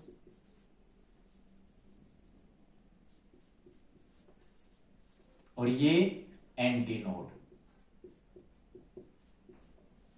नोड्स क्या होते हैं, जहां क्वांटम फिजिक्स क्या कहती है, जहां पर ऑसिलेटर के पाए जाने की प्रोबेबिलिटी मिनिमम है, जीरो नहीं हो सकती। क्वांटम फिजिक्स कभी नहीं कहती कि प्रोबेबिलिटी जीरो हो जाएगी, मिनिमम। एंटी नोड्स के ऊपर ऑसिलेटर के पाए जाने की प्रोबेबिलिटी क्या है, मैक्सिमम है। और क्लासिकल फिजिक्स के अकॉर्डिंग तो ये डिस्ट्रीब्यूशन कुछ इस टाइप का बनेगा। क्लासिकल फिजिक्स का तो जो डिस्ट्रीब्यूशन आएगा वो कैसा आएगा, यूनिफॉर्म आएगा, ऐसा आएगा। ठीक है, क्वांटम फिजिक्स के अंदर ओनली डिफरेंस क्या आएगा, इस केस में नोड्स बनेंगे।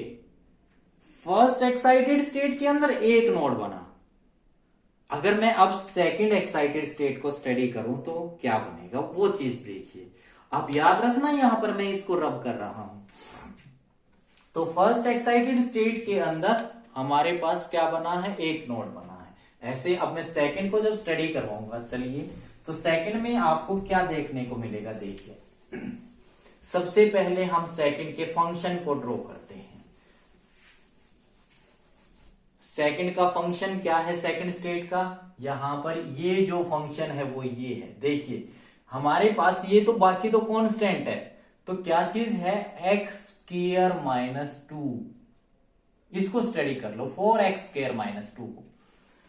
यानी कि पहले ये फंक्शन, ये तो गॉसियन फंक्शन है ही, अगर मैं इसको स्टडी करूं, x की डिफरेंट, अब ये पहले मैं फंक्शन ड्रॉ कर रहा हूं सेकंड एक्साइटेड स्टेट का, तो इसको ड्रॉ करोगे तो ये क्या है, एक पैराबोला है, और इसकी वैल्यू x की 0 है तो -2 नीचे ऐसे। ठीक है, अब x की वैल्यू बढ़ेगी तो ये कुछ ऐसे बढ़ेगी ऐसे, और ये ऐसे कुछ आएगा, ऐसे कुछ आएगा। ठीक है, इसका ग्राफ ये आएगा। क्योंकि x की 0 मैं आपको बता दिया ना -2, जैसे जैसे x की वैल्यू बढ़ेगी तो ये बढ़ेंगी बढ़ेंगी बढ़ेंगी बढ़ेंगी ऐसे। ठीक है, ये तो इसका ग्राफ आ गया। और गॉसियन फंक्शन का ग्राफ मैं यहां पे ड्रॉ कर दूं, ये x, ये गॉसियन फंक्शन का f2, और ये गॉसियन तो फंक्शन कुछ ऐसा ग्राफ आएगा, आप जानते हैं। जब इन दोनों को मल्टीप्लाई करोगे तो जो हमारे पास फंक्शन आएगा एक्चुअल सेकंड एक्साइटेड स्टेट के अंदर, मीन सेकंड क्वांटम स्टेट के अंदर, वो कैसा बिहेवियर होगा वो देखिए। ये -2, ये इसको कुछ मैक्सिमम से मल्टीप्लाई करोगे ना तो ये देखिए कितना बन जाएगा, ये हमारे पास माइनस माइनस नीचे चला जाएगा और नीचे चला जाएगा। ठीक है, क्योंकि माइनस से जी भी किसी भी क्वांटिटी को मल्टीप्लाई करोगे तो नीचे, और ये ऐसे ऊपर, ये ऐसे मल्टीप्लाई करते चलो, ऐसे ये ग्राफ ऐसे आएगा, मीन्स ये ऐसे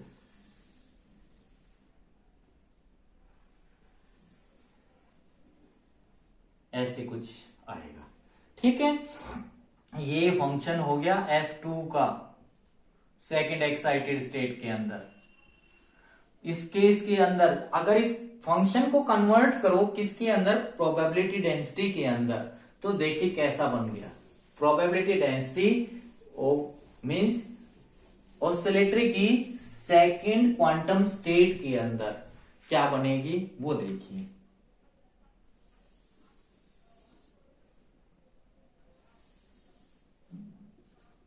प्रोबेबिलिटी सेकंड एक्साइटेड स्टेट के अंदर, ये जो नेगेटिव है ना ये कहां चली जाएगी, ऊपर, तो यानी कि तो ये ऊपर चली जाएगी ऐसे।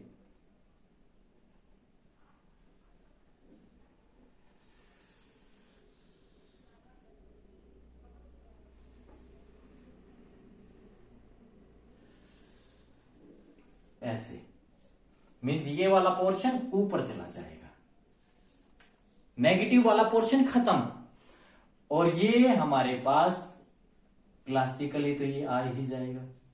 क्लासिकली जो डिस्ट्रीब्यूशन आता है वो कैसा आता है, यूनिफॉर्म।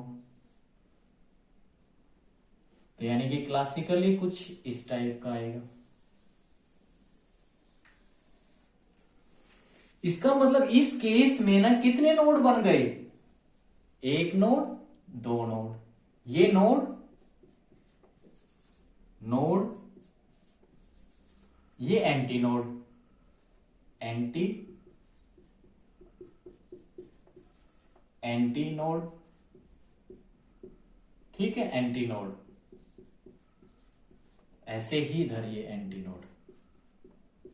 इसका मतलब इस सेकंड क्वांटम स्टेट के अंदर ओनली जो डिफरेंस आ रहा है वो क्या आ रहा है, इसमें नोड्स दो बन गए।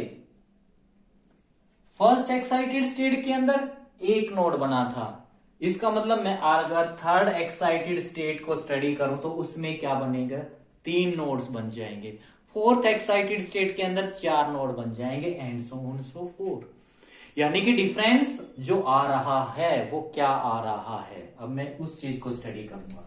अगर मैं nth स्टेट को स्टडी करूं या 10th वाले क्वांटम स्टेट को स्टडी करूं तो स्टूडेंट देखिए क्या डिफरेंस हमें देखने को मिलेगा। 10th क्वांटम स्टेट्स को अगर मैं ड्रा करूं स्टूडेंट्स, अब हम ऑसिलेटर के बिहेवियर को 10th क्वांटम स्टेट्स के अंदर स्टडी करने वाले हैं। यानी कि जो हमारा ऑसिलेटर है 10th क्वांटम स्टेट के according classical and quantum mechanics के पॉइंट ऑफ व्यू से कैसा बिहेव कर रहा है, इस चीज को हम जानने की कोशिश करेंगे। सबसे पहले मैं बात करता हूं क्लासिकल मैकेनिक्स के पॉइंट ऑफ व्यू से।